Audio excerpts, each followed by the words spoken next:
It's Peace from the Black Cinderella. She's actually Cinderella today.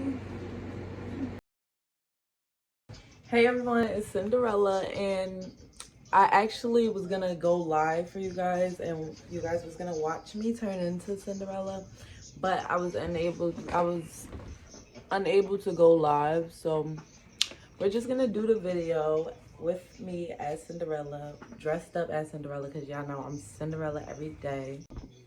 So I thought it would be good to talk about the first time I ever found out my mother was sick, just in case it can help someone else that have someone they love or a family member that has mental illness, just help them deal with it or help them understand what they're going through or how they might feel. So I was like about 5 or 6. I was really young when I first figured this out, and it was crazy how it happened. It's a crazy story. So tune in and listen. I'm Dove. Let's get into this look, because I tried really hard on this look and I love it. By the way, it felt great getting into it. Felt great doing, especially my hair. I wanted you guys to see me do my hair and my makeup. That's what the live was gonna be really basically on and about.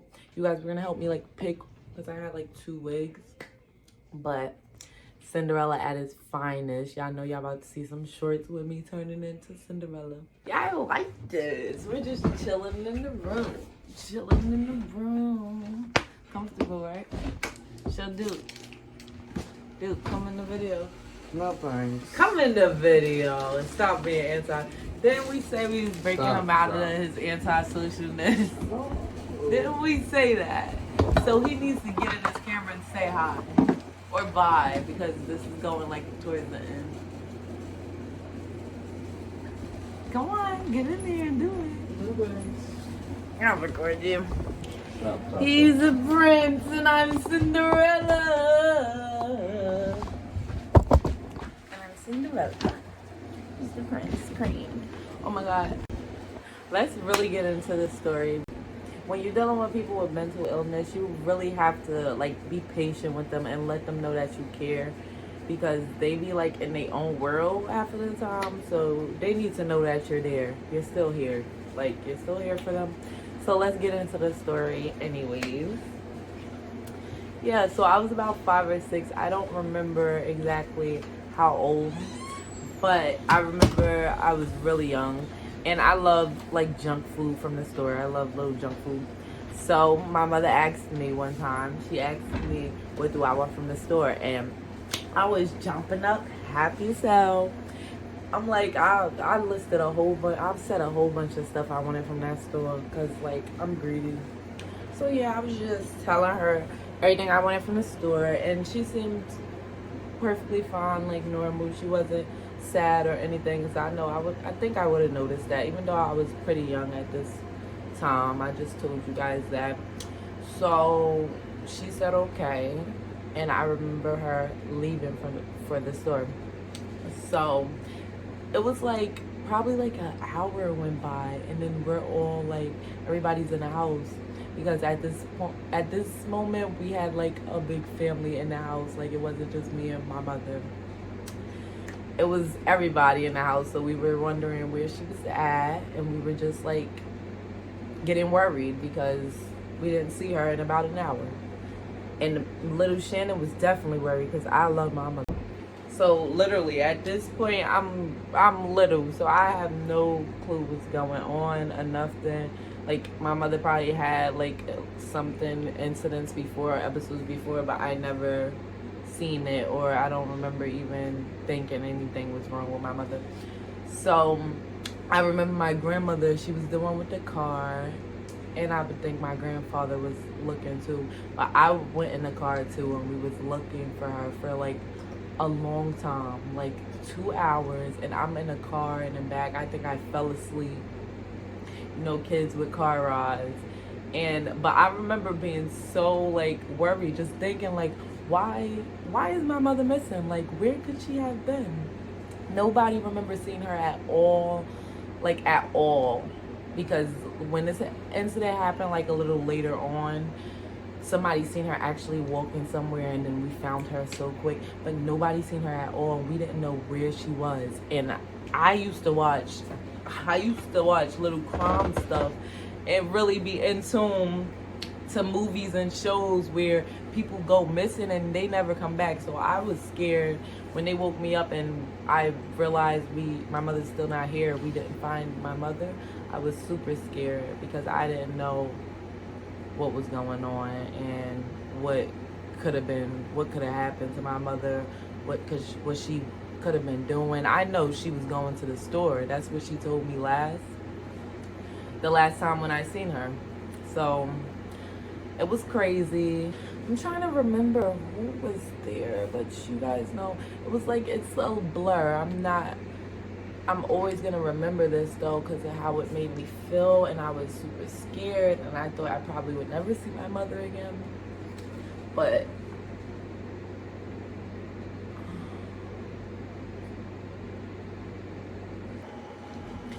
and it wasn't like anybody was explaining to me like what my mother was going through at the moment or anything. They're just telling me like she's sick, and you guys know as a kid you're thinking sick is something that's preventing you from, well, I'm thinking sick is like cough or you're about to die or something. So I didn't know what was going on. I was scared, and I think like 4 hours passed by. Then we went home because this was late. It was probably close to the middle of the night now. It was on a weekend, so I didn't have school or anything. I remember that. So we were really waiting all night because we went back to the house because we thought, of course, she probably could have came there, and we don't want to not be there when she's back. They were calling everybody we knew to try to get a hold of her or just try to see if they could find her anywhere. Maybe she went to a friend or anything. All that. They tried everything, but it was no luck. I remember it was a long time. A long time went by. I know it was a couple of more hours because I told y'all it was just like 4 hours. We were looking for her, 3 hours. We came back to the house. I think I waiting for we were waiting so long. It was like the next morning. It was really early in the morning, but of course that was all night. So we were just worrying all night. And we received a call from a hospital. It was from a far hospital. So they said they found her walking, and I think she was stopping traffic or something like that. They said something like that, and they found her, and she was in there now. She was admitted to that hospital. I forgot how far the hospital was. This was in Bayonne, so we lived in Bayonne. I think the hospital was, I cannot remember. It was really far. It was not in Jersey City. And you know, if you know, you know. Bayonne is right next to Jersey City. But it was so far. So she must have walked so much and so far. As we were looking for her, she must have been just walking. And we didn't see her anywhere because we looked everywhere. We looked everywhere in Jersey City, everywhere in Bayonne. We could not find her.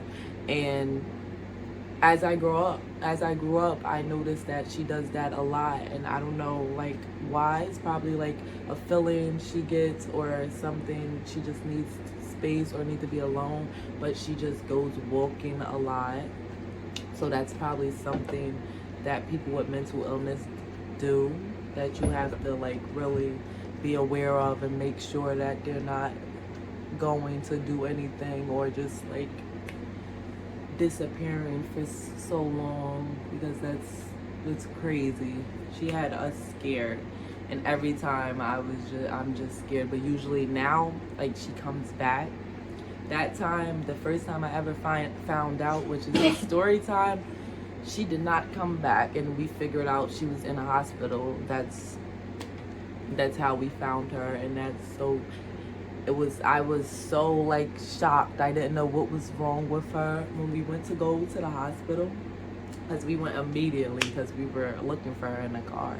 So as soon as the hospital called, we went straight to the hospital, and I just see her laying in the bed, and I remember my heart just dropping, because I thought she was really like sick. Like I didn't know it was like something in her head, or maybe due to depression or anything. I thought she was sick, so maybe she has to stay in this hospital, or maybe she's feeling any type of pain. I didn't know. But I felt so bad for her, and I just seen her like that. When they told me that she had a mental illness after, like the doctors explained it to all of us, her family, and they gave us pamphlets and all this good stuff just to learn about it and learn how to cope with mental illness and dealing with her. I found out it was more of a mind thing, like a mental thing rather than physical. I was a little more relieved, but I knew I just had to be there for her. And the like lifestyle we had, we didn't really have much, so I know I have to give her what she deserves, and that's the world.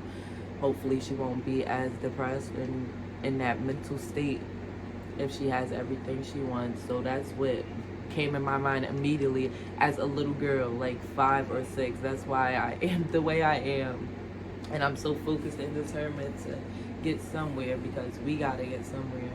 Seriously, we've been through a lot, and that first time I went through that, it was really traumatizing for me. That's why I remember it. I don't remember it deep into the details, but I remember that. I was so scared, but it was a little relieving.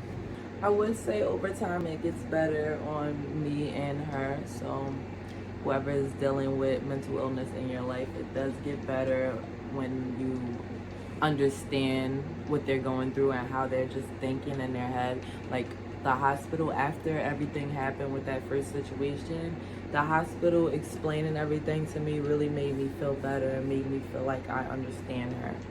And I needed to understand her in order to help her. Like, you need to understand people and how they feel in order to help them. So it definitely takes love, time, and patience, and it's a lot you have to get used to. But I love my mother so much, so I love that I can help her, and I love that I understand how she feels. Also, make sure you talk to them and just see where their head is at, and make sure they're on the right path, they're okay. Always talk to them, because you can figure out how they're feeling from them. Maybe if I asked my mother, because she didn't seem like the happiest. Maybe if I asked her when she went to the store, like, is she okay? Or just said something to her, she probably would have talked. So make sure you guys talk before it's too late to your loved ones, and let them know that you love them. So if anybody you love is suffering with any mental illness or anything, if they're suffering with any sickness, period, you should just be there for them. Let them know that you're here, and do anything you can to make them feel better and show them that you love them. So that was my story. That first experience really it really showed me how real this could get and how bad my mother needs me and my love. So I love you guys. See you guys later. And that's a wrap. That's peace from the Black Cinderella. I hope you guys enjoyed my story time, because this experience really was it was a crazy experience for me, especially how old I was at the time. So just make sure if you have anybody sick with like a mental illness or anything, you need to do research and really understand what they're going through to try to help them.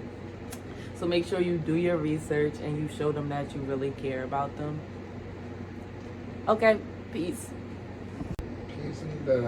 Oh yeah, Pa. I recording. I heard you. Wait, let me know if y'all like my Cinderella costume. I'm gonna have a better Cinderella costume for next year, so I can do my TikToks and videos.